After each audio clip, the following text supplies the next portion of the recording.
Hi, I'm Joy Busluff, and this is Quarry School, where my family has lived since 1960.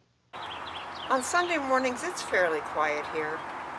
So let me drop you into a particular moment in time. It just happens to be all about me.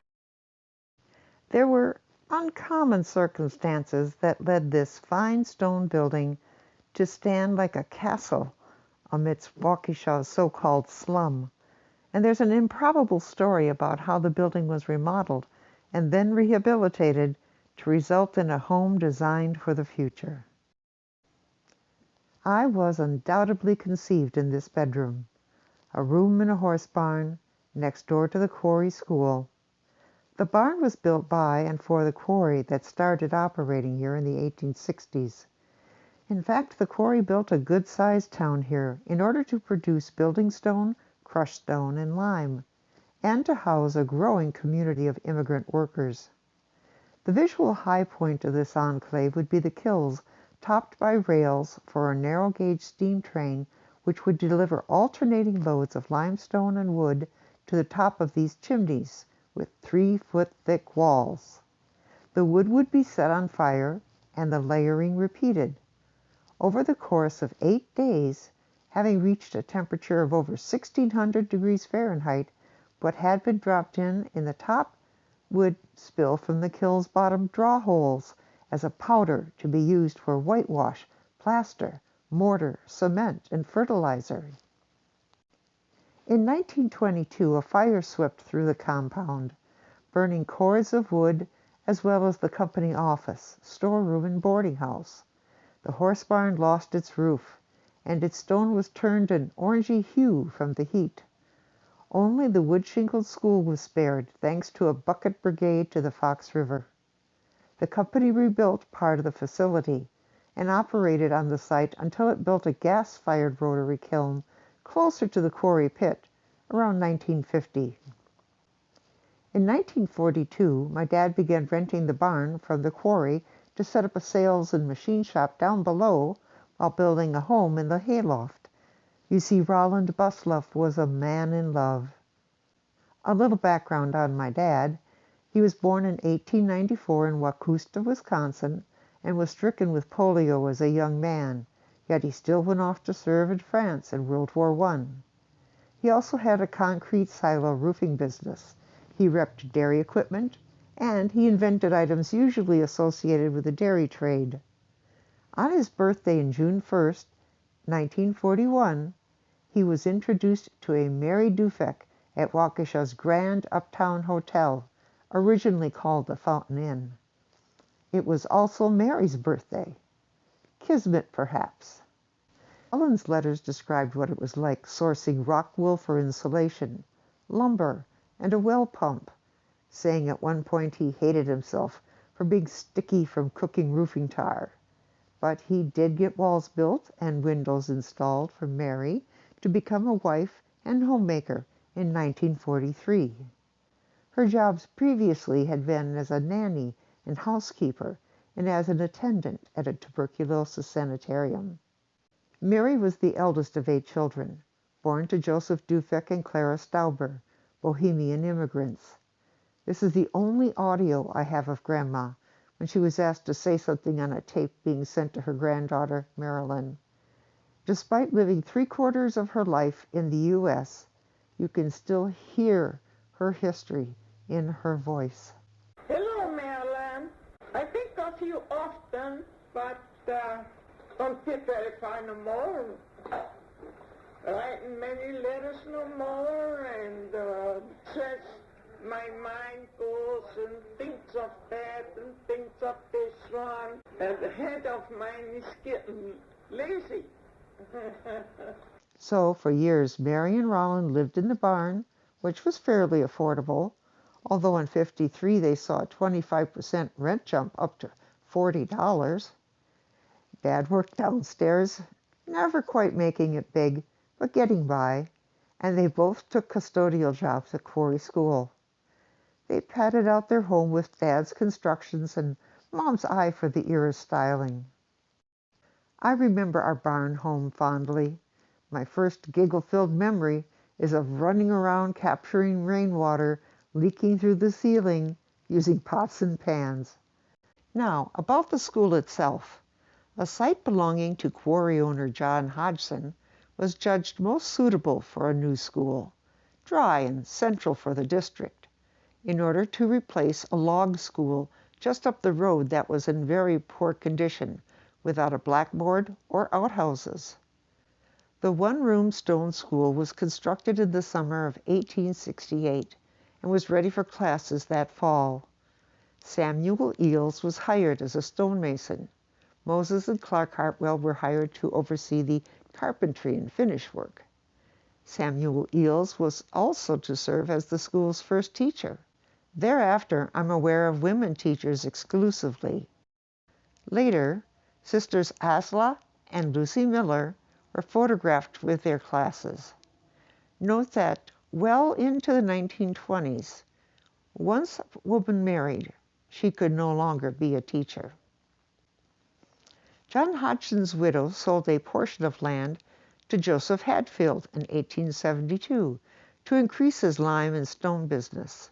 The Hadfield Company built company houses for its growing number of employees, and the increase in area population mandated expansion of the one-room school after just 10 years.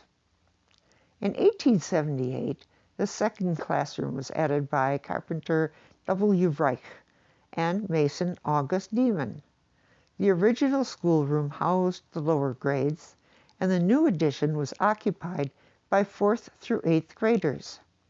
For the substandard housing and want of road widening, 14 houses were burned en masse, which was roundly criticized in the media for the air pollution and carelessness with which the burn was conducted. Note that these buildings were sheathed in asbestos siding. It could be that living in this industrial area with exposures like this is the reason I have cancer today. We were not novices when it came to a home makeover. We cut our teeth on the house Dan owned, a structure originally built as a small barn. Dan and I met while working at Shinner's Publications in the 1970s, he being a pressman and I in paste-up. He later worked for the Waukesha Freeman newspaper. We welcomed Mandy in '79, and over the years made over our home and landscape. Dan once said if I could draw up plans and give him dimensions, he could build whatever I wanted. It turned out to be true, and an exciting part of our relationship. When it came time to start on the schoolhouse, priority was given to a weathered western wall that needed tuck pointing. Dan, being a student of proper renovation, knew the right mortar mix was key to longevity. We began to demolish the additions that obscured the school's beauty, and Dan healed the openings like the upstairs bedroom window. Dad left us with an abundance of old-growth lumber that we could rely upon during the renovation, but having no conventional storage space, Dan enlarged a ventilation hole under the porch, creating a hidden lumber yard within. Where my dad had joined the porch roof to the stone building, he had coated the joint with tar. It took a fine hand at sandblasting to reveal the stonework and patience to remove generations of paint from the door frames.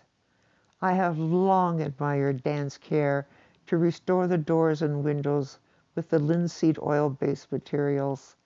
He said we are in a three-way marriage with this house, and that best describes the love we share. There have been a few especially rewarding high points during our 20-plus years of renovation. Establishing black handrails was particularly gratifying and one of the pricier projects. We opted not to jackhammer Dad's concrete porch slab, primarily out of concern for others' appreciation of the building. Taking you around now from the southern to the eastern elevation, Dan began fabricating windows to restore the roadside facade based on the window molding profiles that remained in the western classroom, which also needed detailed restoration. Then the crowning moment came when Dan restored the school marker to its 1878 location. Side note, the back of the marker was initially etched as a gravestone for a baby. Your guess is as good as ours as to why. Turning to the northeast corner, we again debated whether to remove this carport feature for the sake of seeking historic landmark status or making the building more practical. Considering how soundly my dad built its foundation and the wisdom of housing a car in Wisconsin, and to create wheelchair access, our decision was made. Also, our property is too small for a detached garage. To access the carport from indoors, Dan cut a doorway from the hallway to the restrooms. Then, I used demolition debris and pavers to build up a floor nearer to the door's threshold. Now, you're looking at the northwest corner. In Dad's era, this was his blacksmith shop, basically another garage with a homemade forge. Since this corner is not seen from the entrance or the road, we took the liberty of turning it into Dan's workshop and wildlife viewing haven. Another monumental achievement was the establishment of the bell tower. I drew up plans for it based on this photo. Bells were sized according to message, such as their pitch would tell the listener whether it was time for dinner, to go to school, to go to church, or to respond to a fire. We sourced a bell that's one size smaller than the school should have had, but it had great patina and was affordable. Dan used plastic lumber and cement board for durability, constructing the heavy structure on the porch. Then our kindly neighbors from the quarry, officially the Walbeck Group, volunteered a crane and crew to make our dream come true. While we have a good roof and durable shingles, the valleys where the two schoolrooms meet are vulnerable to leaking. In an economic move, Dan managed a way to replace the roofing with 2 feet on either side of the valley with new materials, flashed and feathered into the existing shingles. In order to patch and replace random broken shingles, he usurped some from a portion of the roof rarely seen. Finally, I'm going to take you inside to see Mom and Dad's living room, which was split horizontally to create an attic and bedroom upstairs. You can see the forced air heating ducts that were punched through the wall and had to be restoned, as newer systems would use different vents. The once jam-packed attic, where I used to play, was cleared for demolition, and I said goodbye to all traces of my bedroom. Taking advantage of the ease of access, I scrubbed the ceiling and walls, then picked from the school's original color palette, and seeking inspiration from 1800s wallpapers and native Wisconsin plants, I chose to leave my mark on this new home only in stencil, carrion vine on the wall, and grasses on the ceiling.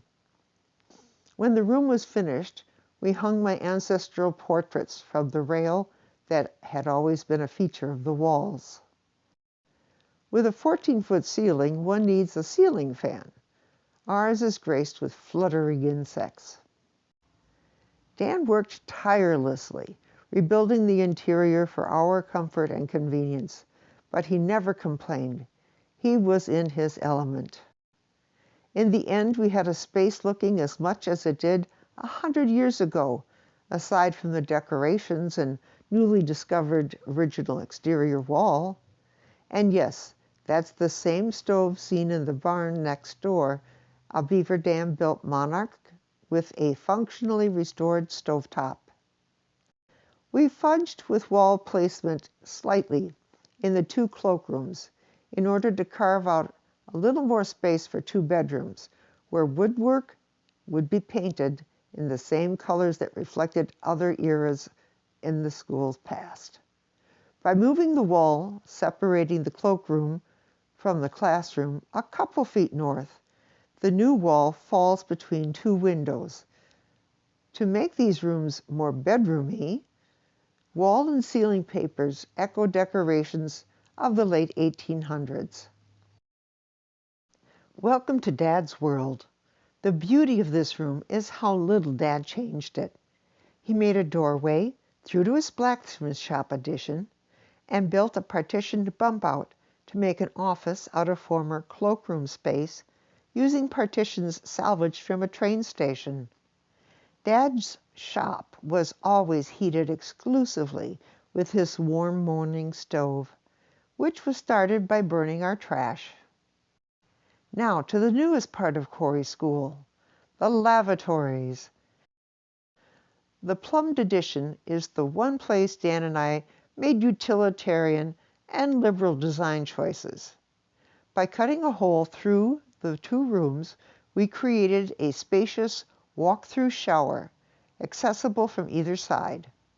With Dan claiming the girls' room and I claiming the boys', each of us got a closet and dressing room adjacent to the shower and our own personal powder room ahead of that. Having taken photos and dimensions of the ghostly markings of the school's two hopscotches, I made sure at least one of them would live again. While I have an inborn drive to landscape, I have to give credit to my ecology teacher Marlon Johnson and ecological landscaping hero Lori Otto and environmental educator Bob Ehrenhorster for shining a light on what could be possible. Bob in particular gave me the idea of building an effigy mound in the tradition of the early people of the upper Midwest. Standing nearly 4 feet tall, I celebrated the barn swallow, with steps rising up between its tail feathers and down between its head and wing. Sown with side oats grama and a mix of no-mow fescues, tip to tip, its wingspan measures 75 feet. And now, some scenes from my beloved landscape, comprised of plants that would probably have been recognizable to students in 1868.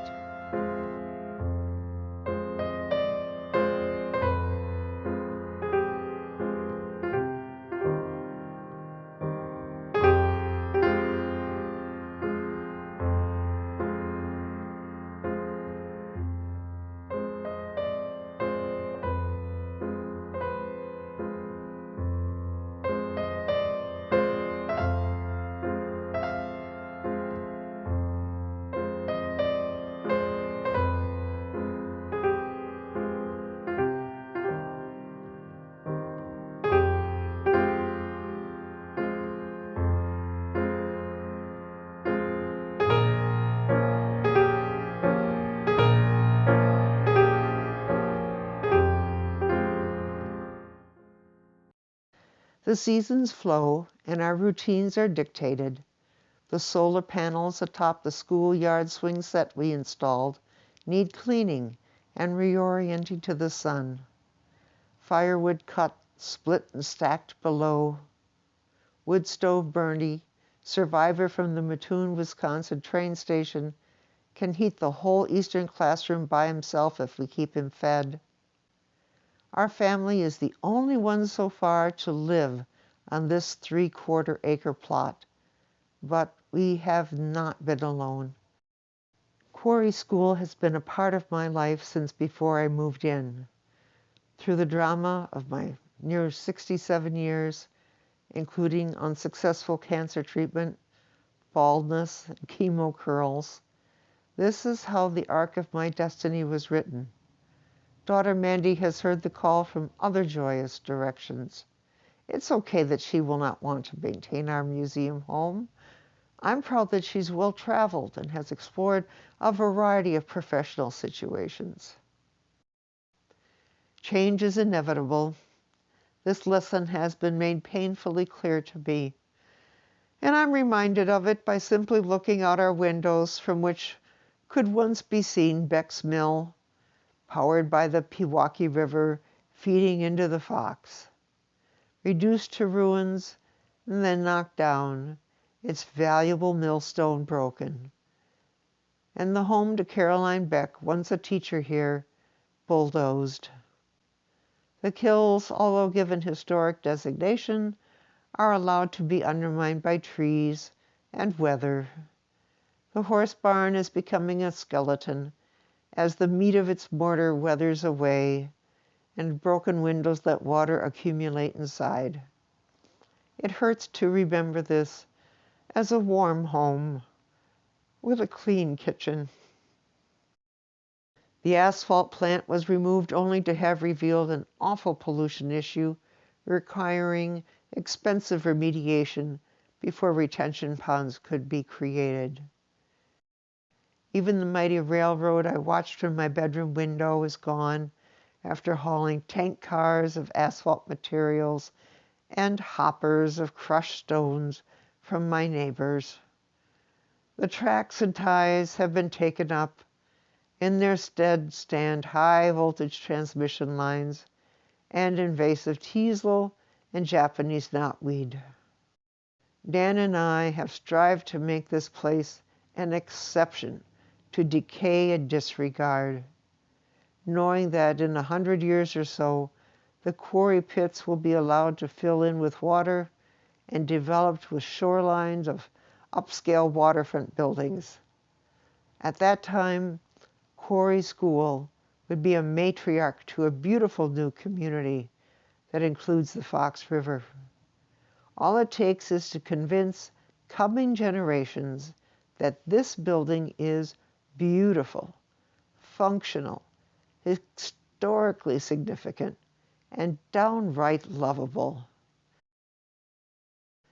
My hope for the future is that many will come to appreciate our site for its uncommon qualities, because it's only in the appreciation of old buildings that they're guaranteed a future, and they should be preserved, as their likes will never be built again.